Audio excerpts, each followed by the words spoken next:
Hola a todos. Impresiona un montón este escenario. Los científicos no solemos hablar en escenarios así, son mucho más humildes, más pequeñitos. Pero bueno, reconozco que me gusta, que los científicos tenemos ahí escondido en el corazón una pequeña estrella de rock también. No lo queremos decir, pero es así. Y seguro que muchos además somos científicos porque cantamos fatal. Pero bueno.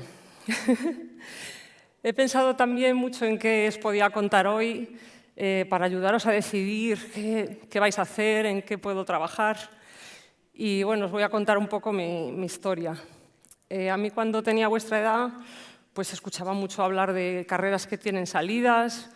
Escoge una carrera que tenga salidas. No estudies física, que vas a llevar los zapatos rotos. A mí me gustaba la física. Entonces, y me ha ido bien, y estoy feliz ahora con mi trabajo. Entonces creo que no es la mejor guía, ¿no? El pensar qué carrera tiene salidas, porque al final solo vas a querer salir corriendo de tu trabajo. Y bueno, como vamos a trabajar todos muchas horas, más de 70.000 horas en nuestra vida, creo que es mejor hacer aquello que te guste, que te apasione. Porque además va a ser mucho más útil para el resto del mundo. Si a ti te apasiona, vas a ser buenísimo, te vas a esforzar mucho y vas a hacer algo útil también para los demás. Pero bueno, el decidir qué me gusta no es tan fácil. Yo no lo sabía hace unos cuantos años. Y en realidad la decisión pues, de estudiar física fue un cúmulo de casualidades y también de cosas que me gustaban, por supuesto. Pues fue culpa de un libro muy famoso, Historia del tiempo, de Stephen Hawking, culpa en gran parte también de un buen profesor de física en el instituto, lo que ahora es el bachillerato, y de otra casualidad, una conferencia sobre el cosmos que tenía lugar cerca de mi casa, en A Coruña, en el Museo de Ciencias. Entonces yo tenía clarísimo que quería estudiar astrofísica y me equivocaba, porque no es lo que hago ahora, no hago astrofísica. Pero bueno, estudié la carrera de física. Y durante la carrera, pues también por culpa de otro muy buen profesor en la facultad en la Universidad de Santiago de Compostela, en físicas, pues descubrí que me gustaba mucho la mecánica clásica. Mecánica y ondas fue mi asignatura favorita de toda la carrera. Pero tampoco pensaba que iba a ser científica. Estaba casi segura de que no iba a ser científica. Acababa de suspender física cuántica. Me parecía muy difícil porque para ser científico yo sí sabía que había que sacar todos sobresalientes, matrículas, para que te dieran una beca y dar ese primer paso que es hacer una tesis y convertirte en doctor, que es el entrenamiento de un científico. Entonces, bueno, yo tenía claro que no iba a ser científica. Pero pensé que me merecía pasármelo bien, terminar la carrera de físicas, aprobar física cuántica como fuera, sacar las mejores notas posibles por si acaso. Y bueno, conseguí acabar la carrera bien. Y cuando la terminé, pues ocurrió una de esas cosas increíbles que ocurren a veces cuando estás haciendo lo que te gusta. Y es que mis padres me hicieron un gran regalo. Me permitieron hacer una tesina cuando yo estaba fuera de casa, sin beca, sin posibilidad de conseguirla. O sea, aquello era un regalo, un lujo. Voy a aprender qué hacen los científicos, voy a intentar ser científica. Y bueno, el año que viene me tendré que dedicar a algo útil, a ganar dinero, a ganarme la vida de alguna manera y no costarle dinero a mi familia. Pero ocurrió una segunda casualidad, y es que me ofrecieron una beca. Me ofrecieron un sueldo para hacer aquello que yo quería hacer, incluso pagando. Porque durante esta tesina, que en el fondo es los másters que hacéis ahora, solo que era más barato y con un nombre menos cool, pues bueno, me parecía, la verdad, increíble tener esa oportunidad. La beca para hacer la tesis no era nada relacionado con astrofísica, con estrellas, tampoco con óptica, en lo que yo había estado haciendo la tesina. Era una beca en nanotecnología. Esa palabra entonces, la verdad es que no sonaba tanto como ahora. No existía el iPad Nano, no existía el iPad Macro, ni ningún iPad. Pero bueno, esta tesis, el tema del que trataba, era desarrollar algo que tenía un poco de ver con la mecánica, desarrollar memorias de alta densidad, con una metodología muy novedosa, que era el microscopio de fuerzas atómicas. Entonces, esta iba a ser mi tarea durante 5 años de tesis. Bueno, como la tesis tenía que ver con la mecánica clásica y eso se me daba bien, me puse muy contenta y pensé que podía conseguirlo, ir a la entrevista y conseguir hacer esa tesis, y que me pagaran. Y bueno, pues la verdad es que, hombre, creo que incluso si hubiera sido una tesis sobre física cuántica, creo que habría dicho que sí. Me habría arriesgado y decir, bueno, pues hay que intentarlo, ¿no? Porque yo en ese momento sí que sabía que me gustaba eso de ser científica.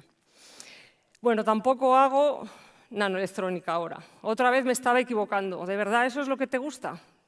Creo que sí. Creo que en cierto modo no me equivoqué porque en todo esto que os estoy contando siempre lo pasé bien. Cada día que iba al laboratorio de óptica en la Universidad de Santiago para hacer la tesina estaba disfrutando. Durante la tesis he disfrutado.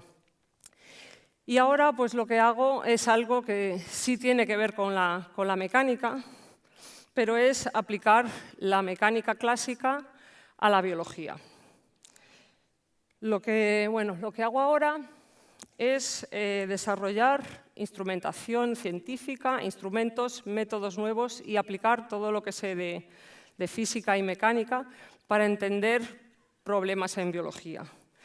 Y realmente, pues, ¿qué tiene que ver la biología y la mecánica? Una cosa así simple y evidente es que con una onda, con la luz, podemos tomar imágenes de células.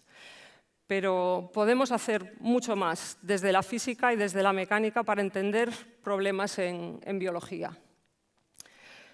Podemos desarrollar, y es lo que hacemos en mi laboratorio, métodos, por ejemplo, basados en enfocar un haz láser sobre una muestra biológica y obtener información de esas células, de esos entes biológicos, estudiando cómo cambia la luz que atraviesa esas muestras. Y de esta manera podemos, por ejemplo, ver cómo vibra la membrana celular. Estas fluctuaciones de la membrana, su amplitud, cuanto mayor sea su amplitud, nos va a dar información de las propiedades mecánicas de las células, si son más elásticas o más rígidas. Y esto realmente tiene alguna relevancia, porque es importante.